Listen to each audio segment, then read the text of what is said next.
Be able to identify and assess stakeholder relations. So one of the first things that I did was interview the various stakeholders in that particular project, and that allowed me a chance to figure out who I was dealing to, put names to faces. That helped me identify who I was talking to, who was responsible for what part of the project, and it also made it a little bit easier to see who you were, emailing and talking to over teleconferences and things like that. So one of the first things that I did was simply just make a list of the stakeholders that were involved. The stakeholders that were involved from CGI side, stakeholders that were involved from the client side, which was the Ministry of Justice at the time, and also the stakeholders that were involved from third-party vendors, third-party suppliers, so on and so forth. And I just sort of made a table of a very, very simple, very quick table, just so it allows me to understand who the stakeholders are and how do I sort of approach translating that information, analysing that, evaluating that, and then create a stakeholder management plan from that. I created from that data, from the data that I collected earlier, I created a power and interest matrix on how much power or how much influence somebody had on the project or within the project, and what their interest level was with regards to the project and how it impacted them, whether impacting them or not. So from that interest P&I matrix, we can sort of see that the testers, they've got a very high interest. They are either impacted by the project, because if something does go wrong, the testers are sort of the last sort of line of defense before something gets released to the whole state as a whole. So they've got a very, very high impact on the project, but the power level, they don't really necessarily influence the project as much as, let's say, a CGI business auditor or the client has. So their influence level is quite low. But if we take the example of, let's say, the client, he's got a very, very high interest because he's invested into this project. So they're impacted by the project quite a lot, because from the client side, there's also that pressure to make business sense of the decision and to make business sense of this project that's going on. And also they have very high power and very high influence, because at any given point they can change some aspect of the project, or they can just call quits to the whole thing. They can call the project off because it's no longer viable. So from that sort of point of view, they've got like a high. They are a high in terms of power and impact.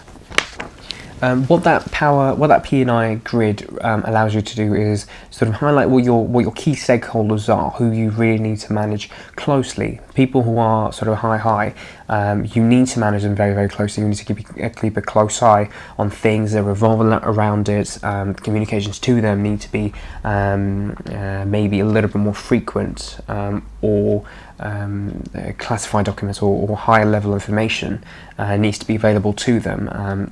On sort of like an urgent basis, whereas somebody who's a very low doesn't really need to be proactively managed. They just need to be sort of monitored. So from the P&I matrix, you can really highlight who the key players are, and who, as a project manager, you really need to manage closely.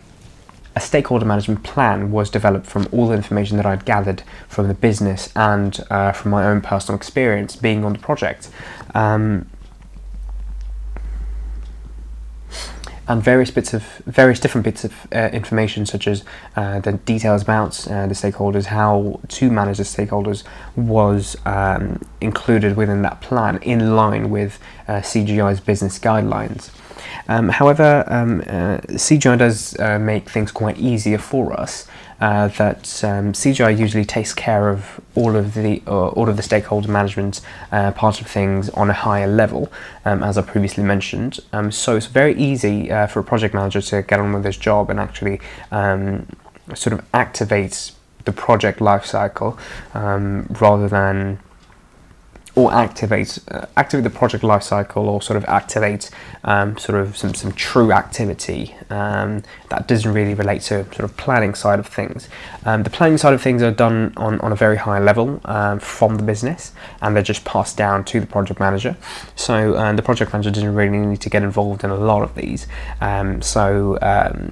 Following the similar sort of trend, I tailored the stakeholder management plan, which was very, very basic, and it literally just asked me to fill in who the stakeholders were and how they needed to be communicated, or what their sort of impact level was.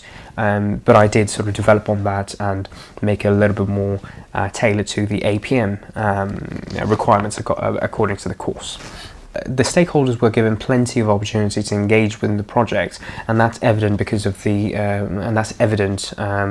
across the board from my screenshots, because there are a lot of different meeting invites, and there are a lot of retrospective sprint meetings and review meetings.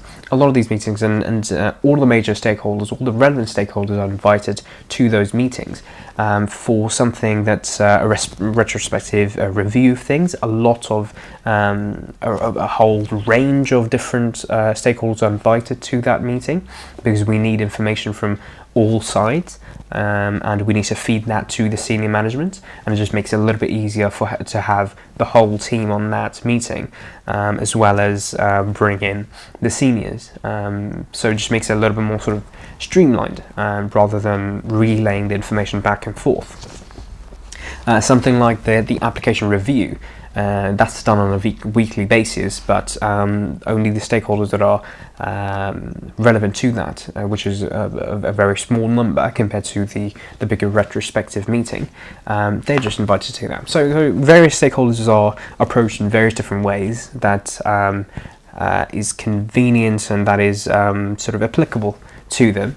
And they're given a range of opportunities to engage within the project. So communications are very open and very frequent. Engaging with the stakeholders also gains their ongoing commitment to the project, and meetings like the ones that I mentioned, and like the ones that I included in the evidence, it makes it really, really instant to receive the feedback from those particular stakeholders that are involved in those meetings. Because from what we've done so far and what the plans are going forward, they can instantly react to that and say, yep, they're happy with that, that's good, and the project in the future looks good, and our timing looks good, our schedule, our costing, our budgeting, everything looks good. So they can just see a snapshot right then and there that the project's going well, and that the project will be successful in terms of the TCQ, the time budget, and the quality aspects of the project. So that's something that's quite good. That's something that I quite like about CGI. That these sort of meetings are very, very they're very sort of instant. These sort of meetings have a very sort of like an instant feedback. The threats and opportunities are also managed. They're also managed quite instantly. Due to the nature of these meetings, a lot of the things are brought up, including the progress, including any other risks, any other opportunities, any other deviations from the plan, and all of these are discussed by the virtue of these meetings. So again, it just makes it quite easier, and it makes it quite sort of streamlined and again, it makes it quite easier to manage a project, because it sort of streamlines those communications and managing those risks. As we went along, I also had the role of updating and maintaining the stakeholder management plan. So the level that we are at right now is due to me constantly sort of going back and forth and updating that stakeholder management plan, as I mentioned.